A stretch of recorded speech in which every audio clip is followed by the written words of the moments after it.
Hey there, y'all, and welcome to today's Daily Down and Dirty. My name is Fairlight. Welcome to Airy Fairy Tarot.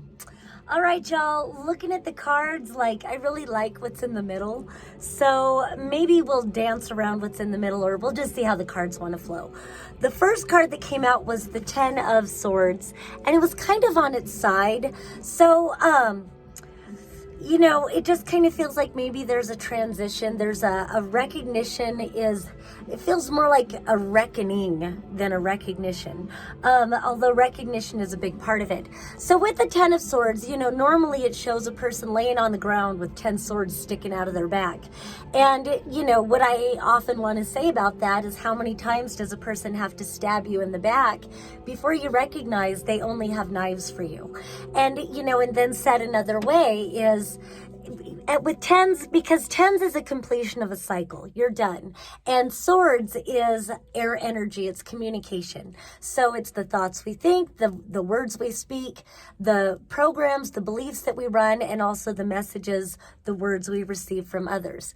So, how many times does a person have to stab you in the back before you recognize they only have knives for you? That's knives in the back, or that's words undermining your self-worth or something like that. And then I also say, they know what you want, whoever they are, whatever you're ready to walk away from. They know what you want, because if you're at this point, you've probably been at this point before. And the way you know that they know what you want is because they've told you what you want to hear when you were at this point before. So notice that they know what you want. They know what you want, but every time they pull you back into their storyline, I said this so many times, then you find that they really don't care about what you want. So there is a recognition and a reckoning that whatever this situation is about, and looking at the rest of the cards, maybe you have walked away, and maybe you walked away a long time ago, but it looks like there's been some inner conflict over this. And so for whatever reason this is on its side, maybe you're thinking of going back to a situation just because you don't want to be alone. I don't know. So it's different for everybody. If you're thinking of leaving a situation, then everything I said applies. If you're thinking of getting back into a similar situation, then everything I've said applies. You have a choice. So this is underneath. Above this is the Four of Pentacles reversed, the Two of Swords upright, and the Temperance card. So the Four of Pentacles reversed, and it's interesting, she's facing away from this. So the Four of Pentacles upright, you see that she's guarding her purse. she's got it over her heart. She's guarding her heart, and she is protecting her worthiness. She's protecting her self-worth. She's waiting for someone to show that they truly value her. But this is reversed, and then again, this Two of Swords upright, and you see that she's bound and blindfolded. And again, this is swords energy. It's that communication energy, and it's beliefs and whatever. And so it's almost like you're, again, coming back to this, it's like you're on the fence about maybe it could be taking a lover back, or about somehow it just feels like you've stood your ground, but now you're lowering your defenses, maybe because you're feeling lonely. That's really what I get from this. It doesn't have to be that, but based on what the rest of the cards are, that's just kind of what I get a feeling that it could be romantic. It doesn't have to be. Take it however it applies, but it just kind of looks like you might be lowering your standards because of loneliness. And there's all the memes, but don't let loneliness drive you back into the arms of someone that you already know how it ends, And sorry to be so doom and gloom, but I feel like we're getting this part out of the way first. And I love that then the Temperance card.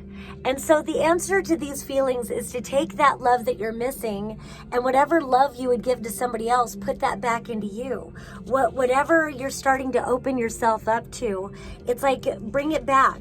Take the blinders off and look in the mirror and look into your own eyes and say, I love you. I love you. I've got you. I value you.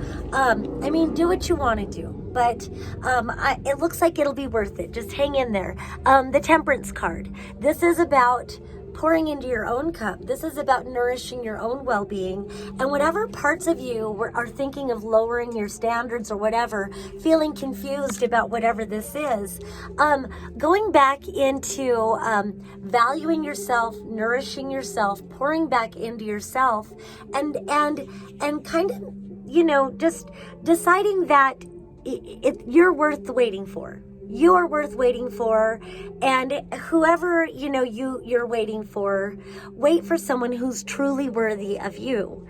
And you know, I mean, do what you want to do, but I'm reading tarot, so whatever. I guess you're here for guidance, right? So pour into you. I know it's hard to be patient, and temperance is a lot about, you know, patience and allowing things to unfold. It's very much about being balanced, being even within yourself, and trusting life to bring you around to what is truly meant for you. It's not necessary to repeat cycles. That said, you are a sovereign being.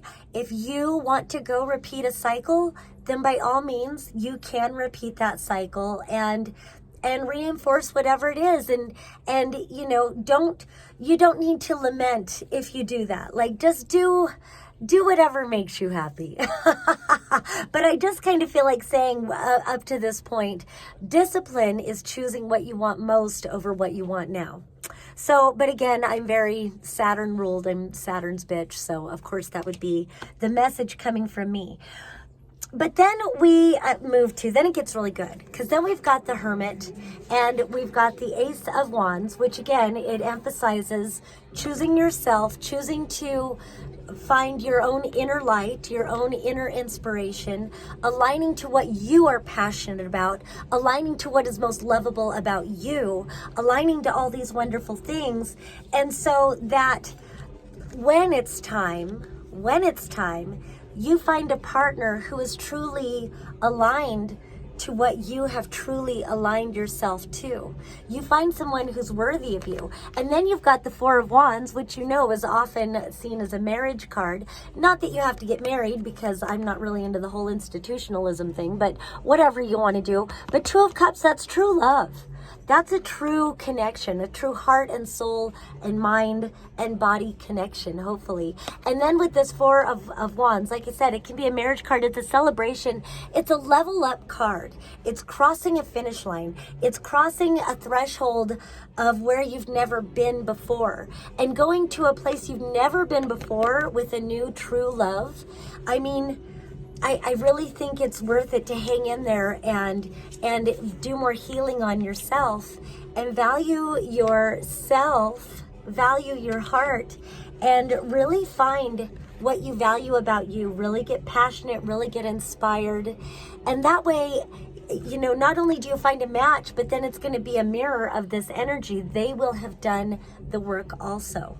And then, you know, you don't have to repeat cycles. Now you are on a groundbreaking new path where you are intentionally manifesting your reality together.